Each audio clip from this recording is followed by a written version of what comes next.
Hello दोस्तों, नमस्कार। Welcome back to our channel analyst postmortem, जहां हम करते हैं हर फाइनेंशियल एस्पेक्ट की बारीकी से पोस्टमार्टम। दोस्तों, आज हम बात करेंगे आईटी से जुड़े स्टॉक्स की, और इनफैक्ट बात करेंगे आईटी एज अ इंडेक्स की कि क्या आईटी में अब आगे प्रीव्यू बन रहा है। तो रिसेंटली एक न्यूज आई थी कि एसेंचर ने अपनी जो गाइडलाइंस हैं वो घटा दी हैं for the year of financial year 25 and 26 में। तो उन्होंने बोला है कि जो उनका रेवेन्यू प्रोजेक्शंस थे, जो उन्होंने पहले फोरकास्ट कर रखे थे अराउंड 3 to 5%, वो अब घटा के कह रहे हैं कि अब वो 1 to 3% तक इनका रहेगा। तो ऑलमोस्ट 2% की उन्होंने रेवेन्यू गाइडेंस घटाई है। और क्योंकि एसेंचर एक बेंचमार्क बन जाता है आईटी सेक्टर में, तो जैसे जैसे आईटी अपना अगर बेंचमार्क अपना रेवेन्यू प्रोजेक्शन घटा रहा है, तो उसका सीधा सीधा इम्पैक्ट इंडियन आईटी कंपनी से पड़ा, और आईटी के स्टॉक्स एक धाराशायी होके काफी उन्होंने पिछले 2 हफ्ते में काफी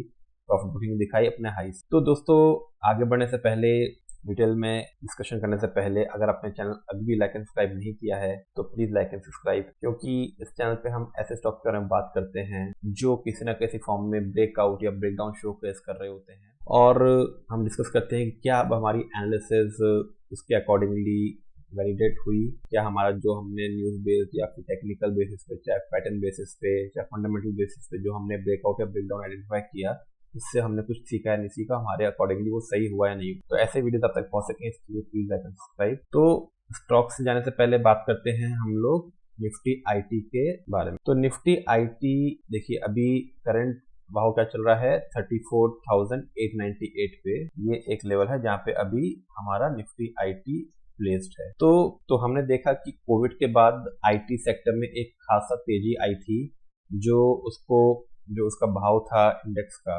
देखिए कहाँ था, 11,800 से उसको लेके गया कहाँ तक, एक तरफा रैली से लेके गया ऑलमोस्ट 39,000 तक। तो हम इस लेवल को मार्क कर लेते हैं, इससे हमारा बेसलाइन बनेगा। तो ये एक लेवल है 39,446, जहां तक मार्केट एक तरफा चाल चल के गया आईटी में, क्योंकि कोविड के बाद हर चीज डिजिटलाइज होने लगी, तो आईटी में काफी बूम आया, काफी रिक्वायरमेंट आई एकदम से, तो मार्केट ने उसको काफी अप्रिशिएट किया, रेवेन्यूज में बहुत ज्यादा हाइप दिखा। तो ये एक रीजन था। उसके नीचे देखिए एक लेवल यहाँ के करीब है, ये वाला कंजेशन जोन, जहाँ पे थोड़ा टाइम उसने रैली में थोड़ा सा हॉल्ट किया, स्टेबलाइज किया, और फिर उसके बाद नई रैली शुरू की। तो ये बहुत ही अच्छा, इनफैक्ट देखिए कितने महीने का, 11 जनवरी से 2021 से मई, ऑलमोस्ट 5-6 महीने यहाँ पे इसने कंसोलिडेट किया, फिर नई रैली शुरू। अब उसके बाद हुआ क्या, जैन 22 में 39,000 की पहुंचने के बाद यूएस में आने लगी दिक्कतें। यूएस में फेड ने रेट्स बढ़ाना शुरू कर दिए, तो मार्केट में स्लो डाउन आया, रिसेशन की बात होने लगी, जिसके कारण सबसे बड़ा इम्पैक्ट, क्योंकि आईटी का सबसे बड़ा मार्केट है यूएस और यूके, और क्योंकि वो मार्केट्स में एक रिसेशन की आशंकाएं आ रही थी, मार्केट में स्लो डाउन था, इकोनॉमिक स्लो डाउन था, तो उसकी वजह से मार्केट नीचे एक कंसोलिडेशन में आने लगा, और फाइनली उसने 39,000 से इंडेक्स गिर के पहुंचा नीचे 26,000, और 26,000 पे इसने मल्टीपल टाइम देखिए वहां से रिबाउंड करने की कोशिश करी, और रिबाउंड करने फेल हुआ, और फिर वहां से उसने सपोर्ट लिया,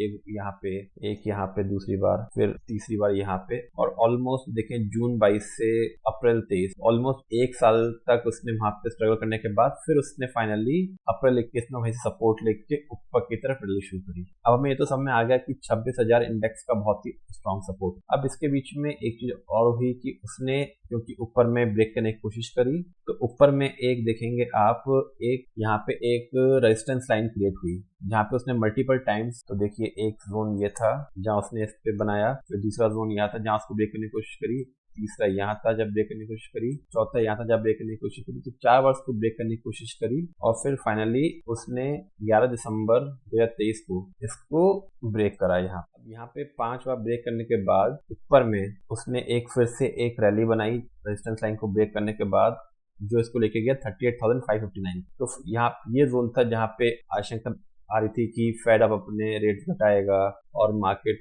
स्ट्रांग होएगा यूएस का, जिसकी वजह से एक रैली आई और मार्केट गया 38,559 तक, और फेब 24 में ये बात है, और फेब 24 के बाद इसमें एक माइनर कंसोलेशन आया, लेकिन लास्ट वीक में जो एसेंचर ने अपनी गाइडलाइंस बताई, जो हमने बात करी, उसकी वजह से इसमें करीब 6.5% का गिरावट आई और गिरने के बाद देखिए फाइनली अब निफ्टी इंडेक्स जो इसका रेजिस्टेंस था, पहले रेजिस्टेंस ट्रेंड लाइन थी, उसी के पास आके बिल्कुल अब ये एक लॉन्ग कैंडल बनी, मतलब यहाँ पे शॉर्ट्स हुए काफी, और फिर यहाँ पे एक ये डोजी कैंडल वीकली में बन रही है। मतलब अब यहाँ पे बायर्स और सेलर्स के बीच में एक असमंजस की एक अनसर्टेनिटी है कि क्या खरीदने वाले भी हैं और बेचने वाले भी हैं। तो अनडिसीजन का सिंबल होता है डोजी सिंबल। अब यहाँ पे और डोजी सिंबल का बन रहा है बिल्कुल आपका जो रेजिस्टेंस लाइन थी उस पे सपोर्ट लेके। जब भी एक लॉन्ग टर्म में रेजिस्टेंस लाइन ब्रेक होती है उसके बाद वो बन जाती है सपोर्ट लाइन। तो उम्मीद नजर आती है कि अब यहाँ पे आईटी के स्टॉक, हालांकि गाइडलाइन घटी हैं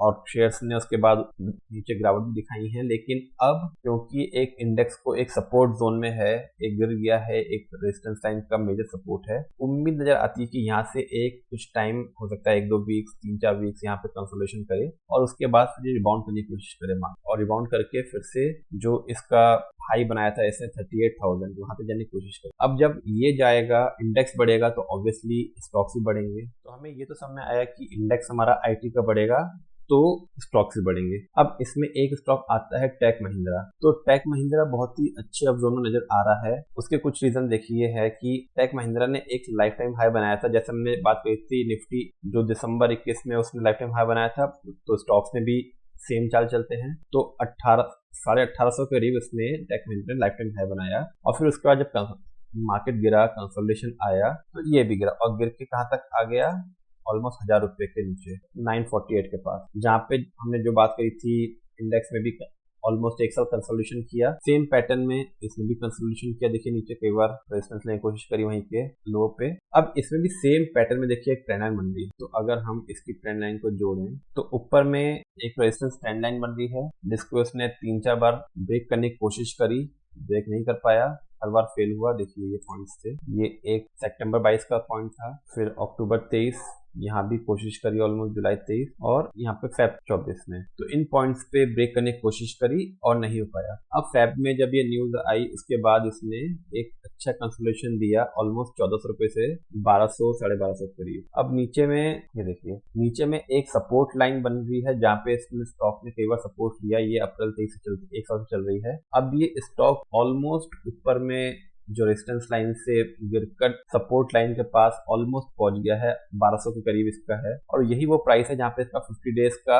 एक्सपोनेंशियल मूविंग एवरेज है 1222। तो ये जोन एक इंपॉर्टेंट जोन नजर आता है जहां से ये स्टॉक उम्मीद करेगा कि यहाँ से रिबाउंड करे और रिबाउंड करके इमीडिएटली ऊपर में जो रेजिस्टेंस लाइन है जो आती है इसकी, देखिए यहाँ से जब ये बढ़ेगा तो ऑलमोस्ट ऊपर में जो इसकी रेजिस्टेंस लाइन है जो आती है अराउंड 1420 रुपए। तो 1420 रुपए तक की जरूर कोशिश करनी चाहिए इसको, स्टॉक को। हालांकि जल्दी नहीं होगा क्योंकि हमने बोला अभी 3-4 हफ्ते कम से कम कंसोलिडेशन करेगा आईटी इंडेक्स। तो अगर इसको आप 2 महीने के प्रोस्पेक्ट से देखते हैं तो शायद ये उसके बाद 1420 तक जाने की कोशिश जरूर करेगा और उसके बाद अगर ये रेजिस्टेंस को ब्रेक करता है तो फिर ये ऊपर 1500 और तक की चाल जाने के लिए जमथम लग सकता है आने वाले कुछ में। तो आपको अब अपने आईटी सेक्टर में, क्योंकि एक बहुत बड़ी सेइंग है कि जब बाकी लोग घबराए हों तो वो एक इन्वेस्टमेंट अपॉर्चुनिटी होती है और जब बाकी लोग ग्रीडी हों तो वो फियरफुलनेस की एक सिग्नल होता है। ये वॉरेन बफेट का बहुत ही इंपॉर्टेंट स्टेटमेंट है जो वो फॉलो करते हैं और ये किसी हद तक सही भी है। स्टॉक मार्केट में जब बाकी घबराए हैं तो वही असली इन्वेस्टमेंट अपॉर्चुनिटी है। तब क्योंकि आईटी सेक्टर में एक लोग घबराए हैं कि नीचे गिर सकता है, उसी पैटर्न में आपको एक अपॉर्चुनिटी नजर आती है कि अगर आप सही लेवल पे एंट्री करते हैं तो आपके जो रिटर्न्स हैं वो काफी अच्छे हो सकते हैं मार्केट। तो होप आपको ये वीडियो अच्छा लगा होगा और for such videos please keep like and subscribe my channel so that you can watch my videos continuously. Thank you.